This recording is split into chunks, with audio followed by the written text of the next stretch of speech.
નમસ્તે. સ્વાગત છે દ્વિતીય સત્રમાં. અને ગુજરાતીમાં 11 ચેપ્ટર આપણે જોયા. આજે 12મું જોવાના છીએ. કાવ્ય છે, ઉર્મી ગીત છે.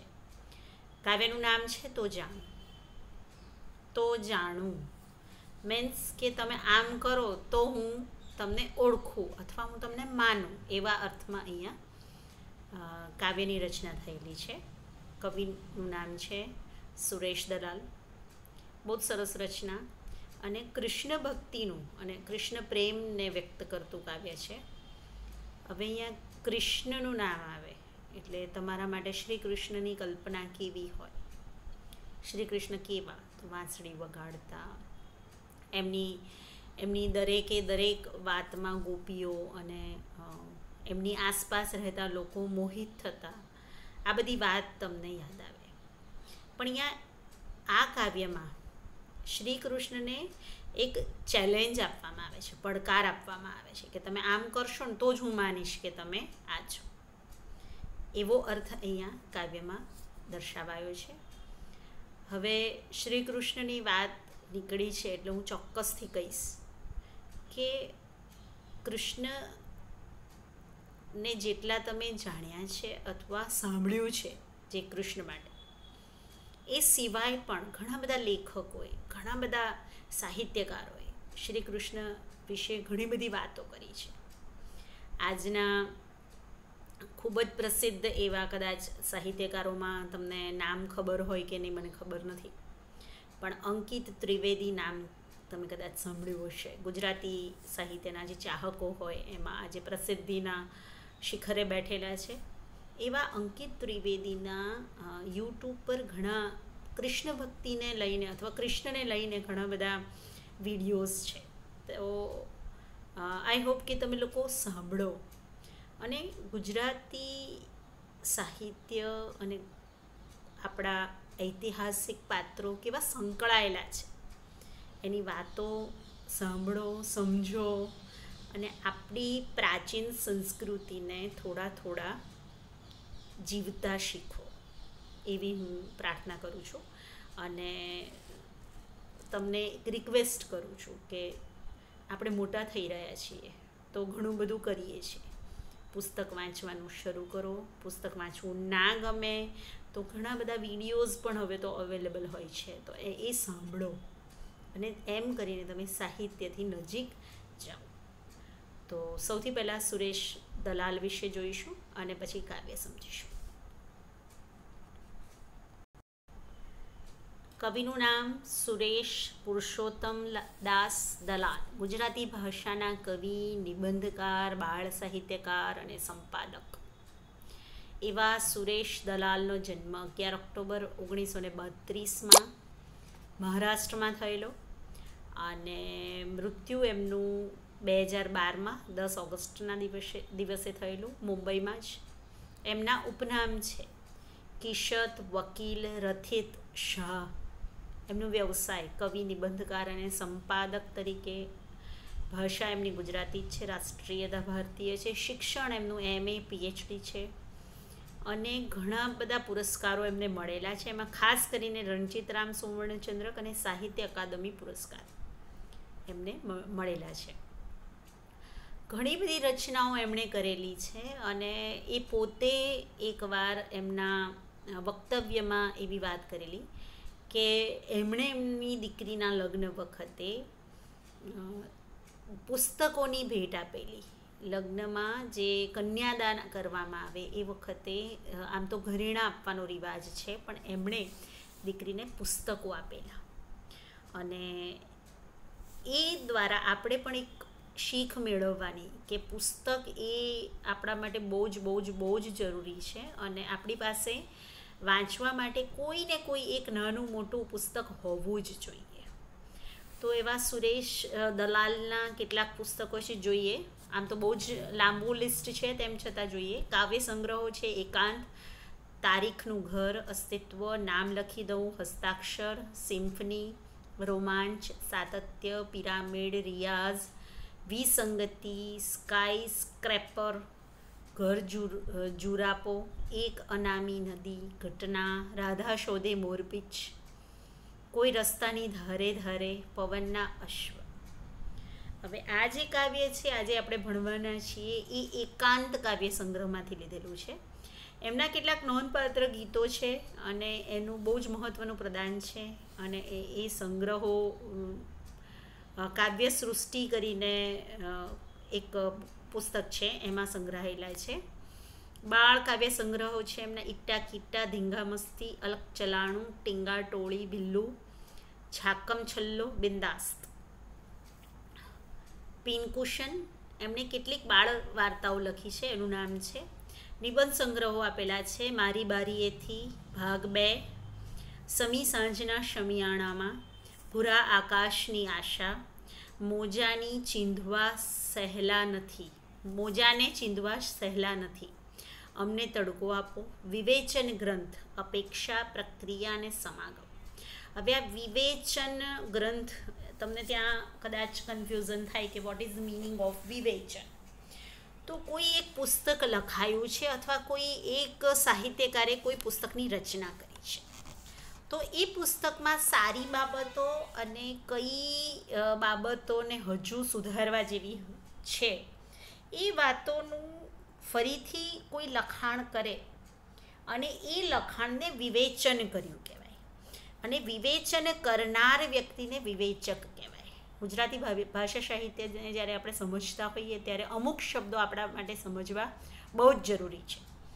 તો વિવેચન મીન્સ કોઈ બુકને કોઈ સાહિત્યકાર દ્વારા વંચાયું, એમાં રહેલા દોષો અથવા ખૂબીઓનું લખાણ થયું અને વાતોને બહુ જ ડિટેલમાં વાત કરી હોય એ વિવેચન કર્યું કહેવાય. અને જેણે એ કામ કર્યું એને વિવેચક કહેવાય. સો જોઈએ કાવ્ય ઉર્મિગીત. તો જાણું. તો જાણું.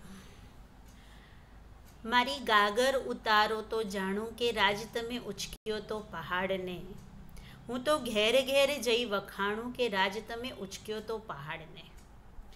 આખો દી વાંસળીને હાથ મેં રમાડો કહાન, કાંટાળી કેડી પર ગાગર લઈને અમે આવતા જતાને સ્મિત દેતા. હું તો વહેતી જમનાને અહીં આણું, મારી ગાગર ઉતારો તો જાણું કે રાજ તમે ઉચક્યો તો પહાડને. ડચકારા દઈ દઈને ગાયો ચરાવીને છાંય મહી ખાઈ લેવો પૂરો, ચપટીમાં આવું તો કામ કરી નાખે અહીં નાનકડો ગોકુળનો છોરો. ફરી ફરી નહીં આવે ટાણું, મારી ગાગર ઉતારો તો જાણું કે રાજ તમે ઉચક્યો તો પહાડને. જો કૃષ્ણ પ્રેમને વ્યક્ત કરતી આ રચના છે. એટલે કૃષ્ણને એક ચેલેન્જ આપ્યો છે, પડકાર આપ્યો છે. કોણે આપ્યો છે? તો ગોપીએ આપ્યો છે કે મારી ગાગર ઉતારો. તો ગાગર એટલે મોટો ઘડો. અને પાણી ભરવા માટે જ્યારે પહેલાંના સમયમાં સ્ત્રીઓ માથે માટલું લઈને જતી, એનું માટલાનું ઉપરનું મોં હોય એ થોડુંક નાનું હોય, એને ગાગર કહેવાય. અને એ ગાગર ઉતારવાની વાત કરે છે. હવે બહુ પહેલાંના સમયમાં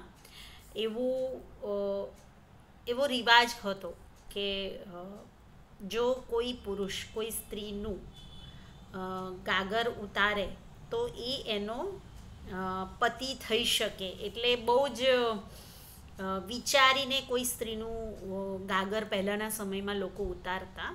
પણ અહીંયા કૃષ્ણ ઘેલી છે ગોપી, એટલે કૃષ્ણની નજીક જવા માટે એ આવું એક ચેલેન્જ આપી છે. અને ગાગર ઉતારે એ પતિ એવો એ લોકજીવનનો સંદર્ભ પણ અહીં જોવા મળે છે. એટલે કૃષ્ણને તો બધા જ પોતાના પ્રિય બનાવવા ઈચ્છતા. તો એવી ગોપી અહીંયા કહે છે કે તમે મારી ગાગર ઉતારો ને તો જ હું તો જાણું કે તમે ઉચક્યો તો પહાડ. અહીંયા રાજ શબ્દ શ્રી કૃષ્ણ માટે વપરાયેલો છે. અને ઉચક્યો તો પહાડ એટલે શ્રી કૃષ્ણએ જ્યારે ગિરિધર પર ગોવર્ધન પર્વત ઉપાડ્યો હતો એ વાત બધા જ જાણે છે. પણ તેમ છતાં અહીંયા ગોપી એમને ચેલેન્જ આપે છે કે તમે ગાગર ઉતારો ને તો જ હું તો માનું કે તમે પહાડ ઉચક્યો તો. હું તો ઘેર ઘરે જઈને વખાણું કે રાજ તમે ઉચક્યો તો પહાડ. એટલે તમે જો મારી ગાગર ઉતારો ને તો જ હું ઘરે ઘરે જઈને તમારા વખાણ કરું, પ્રશંસા કરું, તમને એપ્રિશિએટ કરું કે તમે પહાડ ઉચક્યો તો. આખો દી વાંસળીને હાથમાં રમાડો કહાન. કહાન એટલે શ્રી કૃષ્ણ. એટલે શ્રી કૃષ્ણની પ્રવૃત્તિને અહીંયા ગોપી એટલી નાની બાબત ગણે છે, એટલે કે છે કે તમે તો આખો દિવસ વાંસળીને હાથમાં રમાડ કરો છો. એમાં શા હોય જાજા વેતા. એમાં શું બહુ મોટી વાત કરી. વેતા એટલે અહીંયા ડાપણ, આવડત, ભલીવાર એવો શબ્દ અહીંયા આપણે લઈ શકીએ.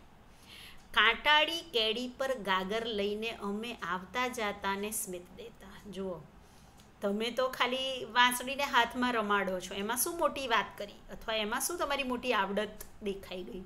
પણ અમે આ ગાગર લઈને કાંટાળી કેડી પર, એટલે જ્યારે ગોપીઓ પાણી ભરીને આવે છે ત્યારે રસ્તામાં કાંટા પણ એમને પગમાં વાગે છે, તેમ છતાં આવતાને જાતાને સ્મિત દેતા. આવતા જતાં અમે હસતા મુખે એ કાંટાવાળી કેડી પર ચાલીએ છીએ, એવો અર્થ છે. હું તો વહેતી જમનાને અહીં આણું.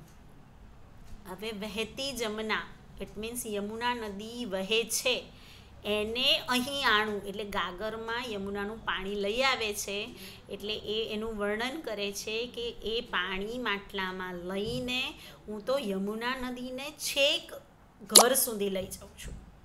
મારી ગાગર ઉતારો તો જાણું કે રાજ તમે ઉચક્યો તો પહાડ.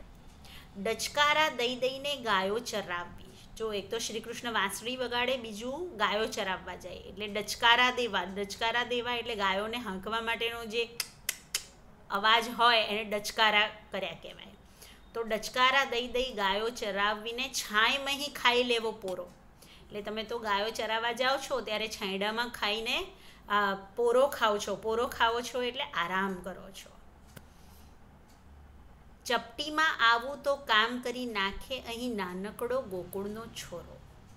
હવે આ તમે જે કામ કરો છો ને એ કામ તો ગોકુળનો નાનો એવો છોકરો પણ ચપટી વગાડતા કરી નાખે. એટલે બહુ રમતમાં એ કામ કરી નાખે છે, એમાં તમે બહુ મોટા કામ કરતા નથી. ફરી ફરી નહીં આવે ટાણું, ફરી વખત આવો સમય આવશે નહીં. ટાણું એટલે સમય આવશે નહીં. મારી ગાગર ઉતારો તો જાણું કે રાજ તમે ઉચક્યો તો પહાડ.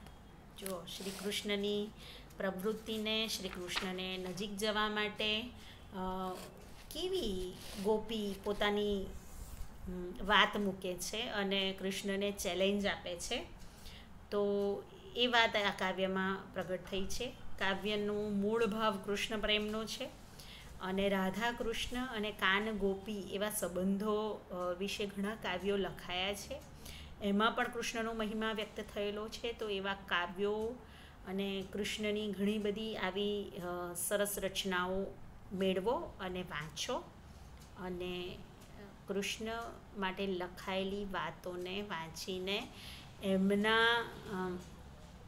એમના અસ્તિત્વને અને એમનામાં રહેલા ગુણોને સમજીએ અને આત્મસાત કરવાનો પ્રયત્ન કરીએ.